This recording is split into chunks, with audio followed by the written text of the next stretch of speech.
go over homework packet 3D. So let's look at a lesson 3.13, problem number 5. So it says the pyramid of Kukulkan at Chichen Itza in Mexico is a square pyramid. So whatever the square at the town in Mexico is a square pyramid. To the nearest foot, its base has side length 180 and height is 98 feet. And part A says the goal is what is the slant height of a square pyramid with base length 180 foot and height 98 feet. So the goal is to find the slant height. So by the way, slant height, so this is the square pyramid, right, from the top. See that? And it goes like this, right? And if you look at the bottom, this is the bottom of that. So that's the base part right there, right? Base of the pyramid. If you look at it, that's going to be like this, right? So as it's given, the side length here is 180 foot, right? So those are the givens. Side length is 180 foot. And the height means that the distance from this top to the base. And if you think about straight line from the inside of it, from the top right there till to this part, the bottom of it, right?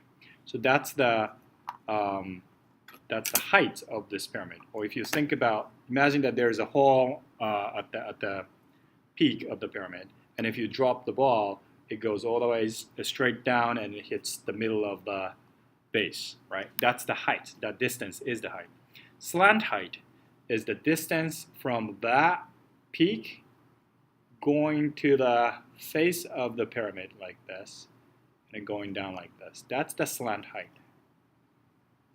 See that? So that's a little longer than the height height of the pyramid if you think about it, right? So the distance from here to here is what's called the slant height, right? And the distance from that peak to the bottom right here, right, is what's called the height. And if you think about it, do you see right triangle connecting the peak to the center of the square and to the midpoint of the side edge, right? Do you see that?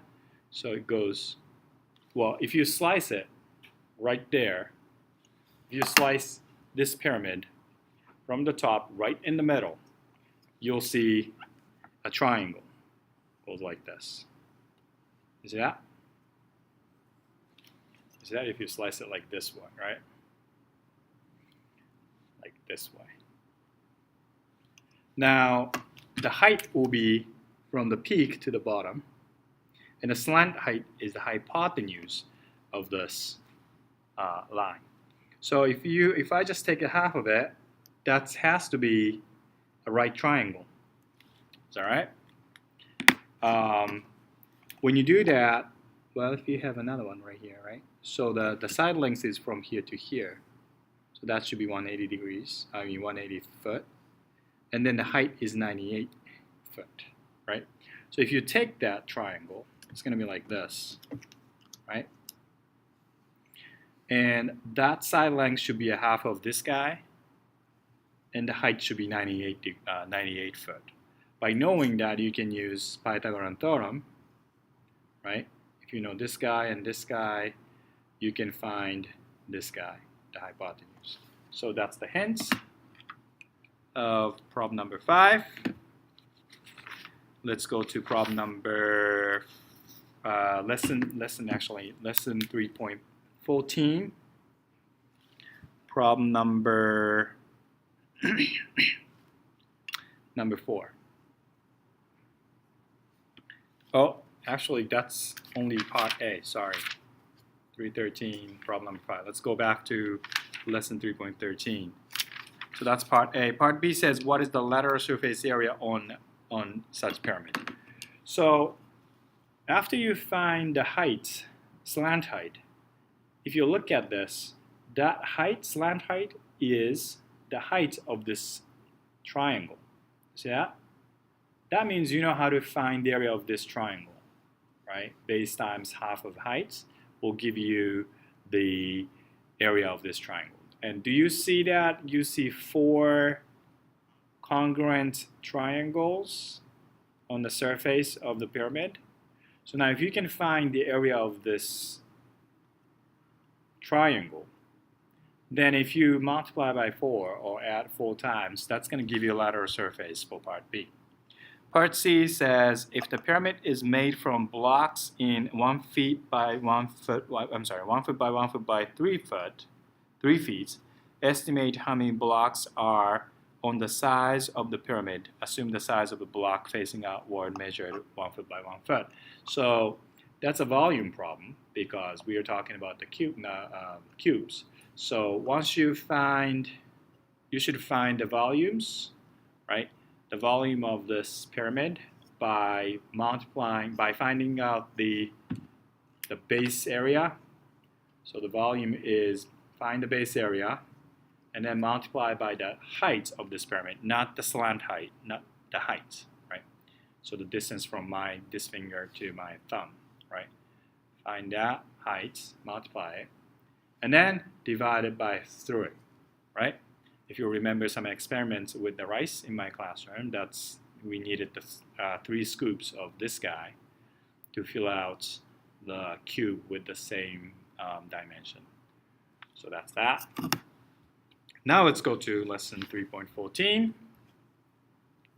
Problem number 4. Okay, so let's understand the problem first. So it says find the lateral and total surface areas for the solids described. So I'm just going to do A and you do the rest. So A says we need to find the total surface area and the lateral surface area. Okay, and then the givens are we're going to find out the right cylinder, which is this guy, right? This guy, right? It's the right cylinder, right? With the radius 7, so from here to here is 7, right? And then the height is 12.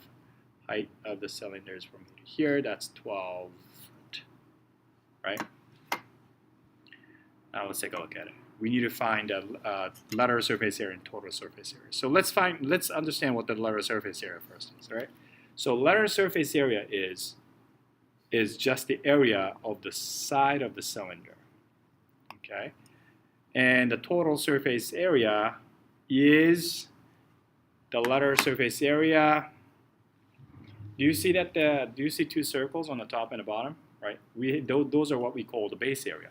So we have to add that. So we have 2 base area. So we put 2 base area. Right. B stands for base area. Right. So we first need to find out the lateral surface area. Lateral surface area can be found by thinking about a rectangle. Rectangle.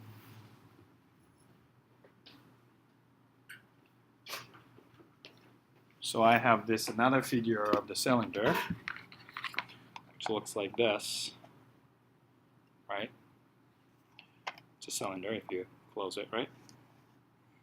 So if you open that up, do you see a rectangle? Right?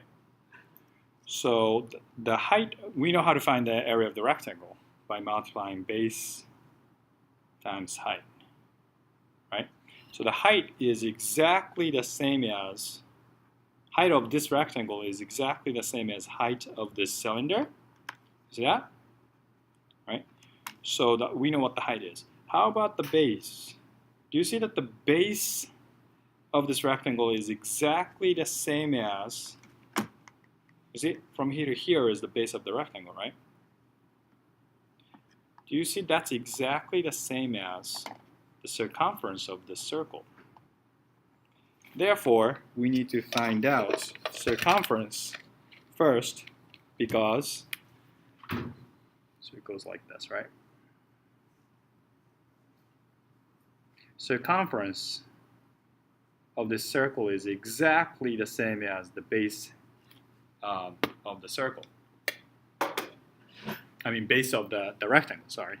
So you first need to find out the circumference of the circle, which is the same as the base of this rectangle. Once you find that, multiply by height. That's going to give you a letter surface area. Once you get the letter surface area, find the area of the circles, right? 2 circles. Add that, so area of circles, right? Once you get that, multiply by 2, right? And add to this whatever you get for the letter surface area. That's going to give you a total surface area. Okay? And let's go to lesson 3.15, which was about the volume. And let's look at problem number 4. So let's read that first. You have some apple cider in a cylindrical pot. This is the cylinder problem, so let's not do that. Let's do number 5. A square prism and a cylinder have the same volume. The side length of the base of the prism is the same as the radius of the cylinder. And the height of the prism is 7. What is the height of the cylinder? So what are we doing?